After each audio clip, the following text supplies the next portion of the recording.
Welcome and thank you for joining us. I'm Annette and I'm here with my lovely co-host Wendy. How are you doing, Wendy? I'm doing well, thank you. How are you? I'm terrific. I'm really excited to get going on this topic today. I think this is going to be really helpful. And the reason we came up with this is because, we've both worked with a lot of women and our experiences. And I noticed this pattern. So I was working with all these businesswomen who would find me, they'd come to me for coaching because they were stuck in what they were trying to accomplish. They would head toward goals, and as soon as they started to move toward a goal, something in them, they would experience like fight, flight, or freeze, or they would start self-sabotaging. Something was going on, and they knew they needed help.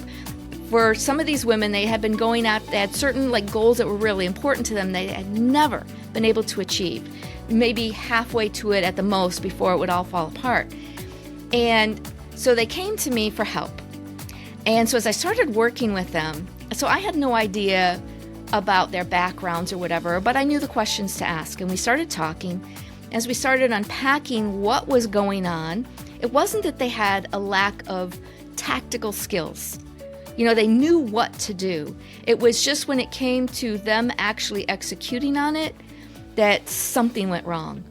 And as we unpacked this more and more, I started hearing little hints, and way too often there was narcissistic abuse somewhere in their background.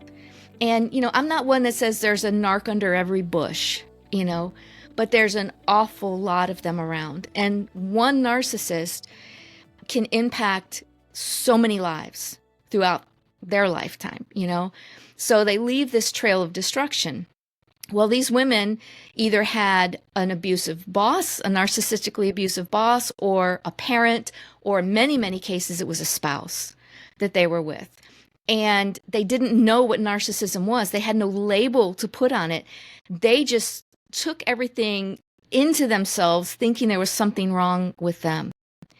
And so these were like strong women, and women who loved the Lord, and they were pull themselves up by the bootstraps type of women, and they're trying to move forward, but there was like this invisible wall they kept smacking their head into.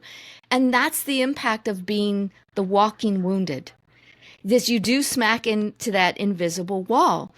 And so as we started working together to unpack what was going on inside of them, and they started getting healing, we started working on their thinking skills and a whole bunch of things, then that all started turning around.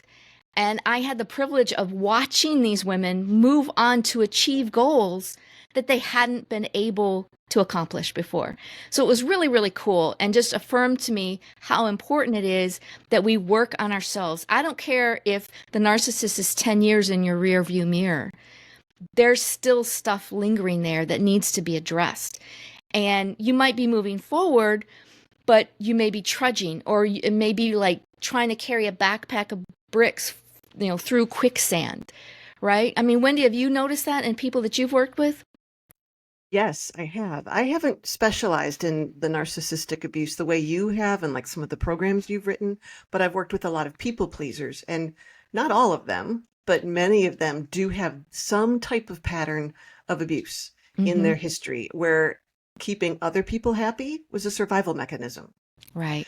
And so there are a lot of really high functioning, powerful, amazing women doing amazing things by the skin of their teeth, through their will, and only being able to power through it. And eventually all of us run out of energy.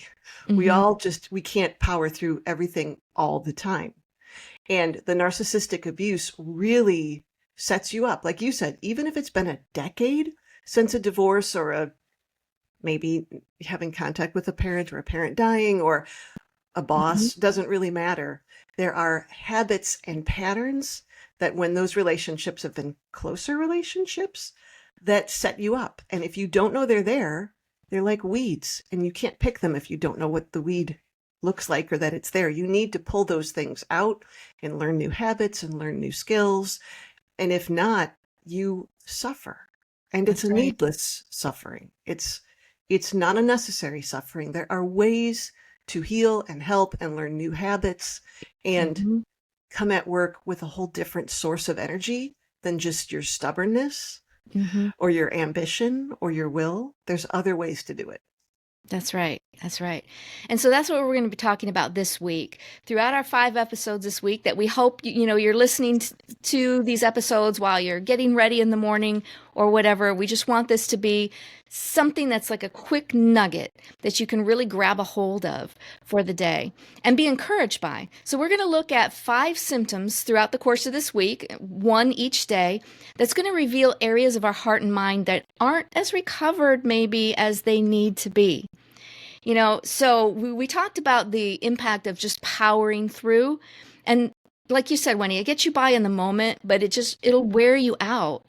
It's like if you were a high powered car, and you're this, you've got this like amazing, 8 cylinders worth of horsepower under the hood of what's possible, but you only operate on 2 cylinders or 4 cylinders, or you never quite hit the gas enough to really do anything, then that's going to really negatively impact every dimension of our life, and especially business too when we go through it. So let's look at this first symptom of imposter syndrome. So Wendy, I know this is something that you come up against quite often as you're working with women. So you want to lead us off on what this symptom is all about? Yeah, imposter syndrome has been a catchphrase for a while. And if you go into any of the productivity literature, and a lot of the people listening to us, I am sure, have done some of that, just trying to look for that extra edge, that extra way to use their will to force things to happen, a better plan, a better planner. Imposter syndrome, though, means you are showing up doing amazing work and you're waiting to be found out as somebody who shouldn't actually be able to do that amazing work because you've been faking it, or you're missing something important. You think you're And faking it. you think you're faking it, exactly. Or you think you're missing something important. Are you really? No, you're not. In fact, you're probably doing 150% of the work necessary. Imposter syndrome people tend to be amazing people doing amazing work, not all the time, but most of the time, they really are doing amazing work. But there's a huge gap between who they really are and how they're showing up and what they're doing and how they feel internally and inside. Right. And that gap is, I'm a fake. I really shouldn't have this job. I have to work twice as hard as everybody else so they won't figure it out. And that gap is, again, like we talked about, can happen because of some type of abuse or some type of neglect or some type of lie or some type of habit you've built up to keep yourself safe. In any of those cases, though, it sabotages you. It sabotages you. Absolutely. Yeah. So exhausting because imposter syndrome is really fear-based. Yes, very much so. Yeah. It was kind of interesting.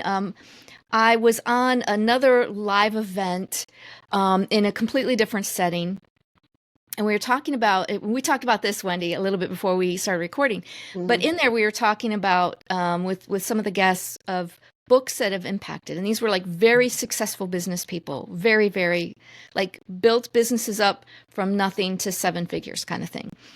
And some of the people who were there live had left a question saying, well, what books have impacted you?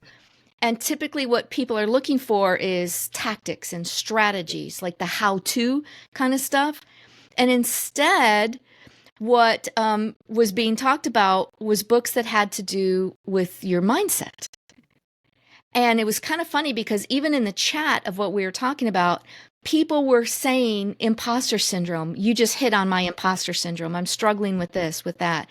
And even these people who built up to 7 figures identified that they had dealt with imposter syndrome and how that impacted them in building their business, how it held them back.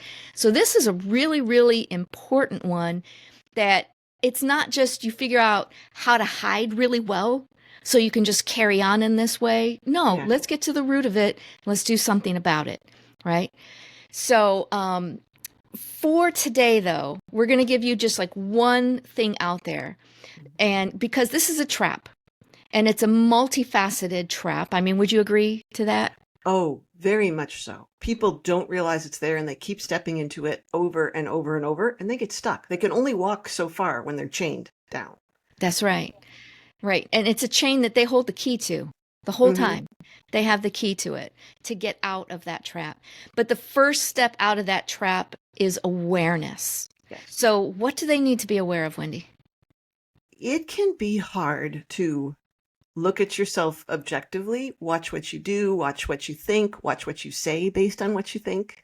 Mm-hmm. But it really is the first step. You need to start paying attention to, when am I telling myself I'm not enough?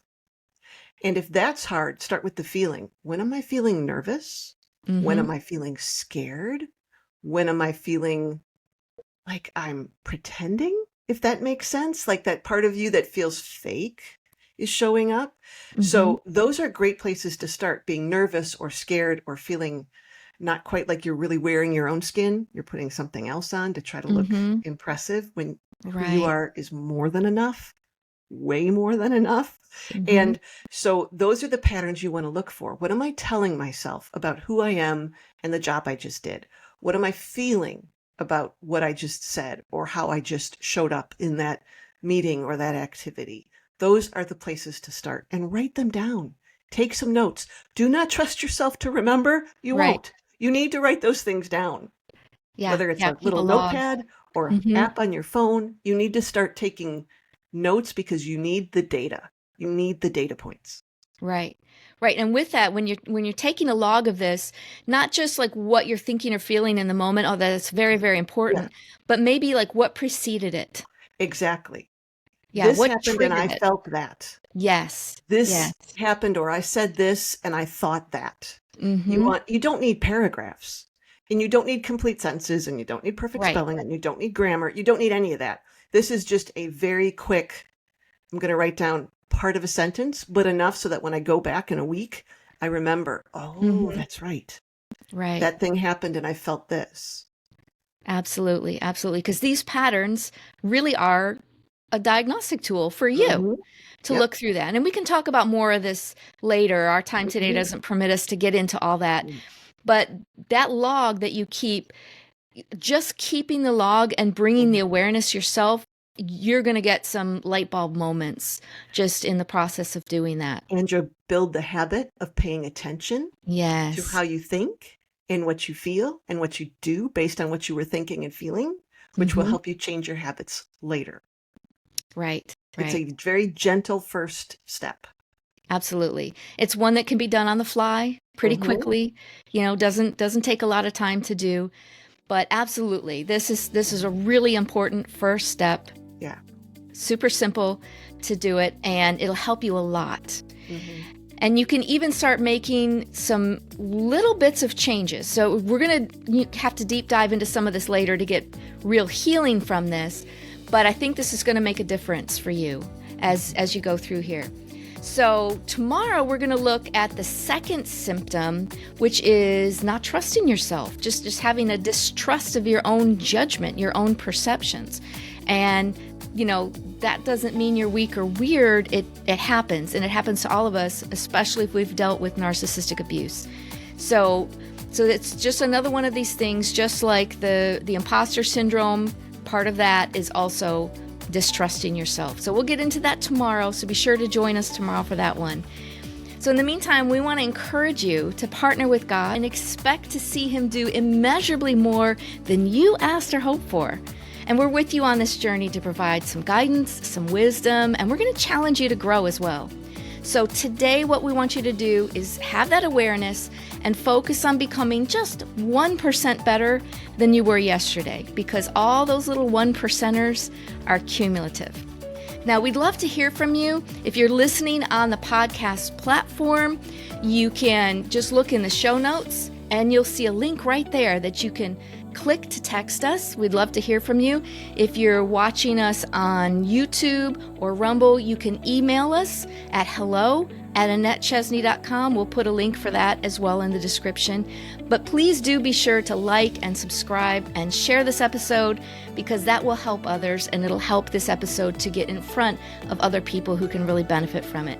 You're going to find some links to additional resources in the description as well too. So keep going, because your best is yet to come. We'll see you tomorrow.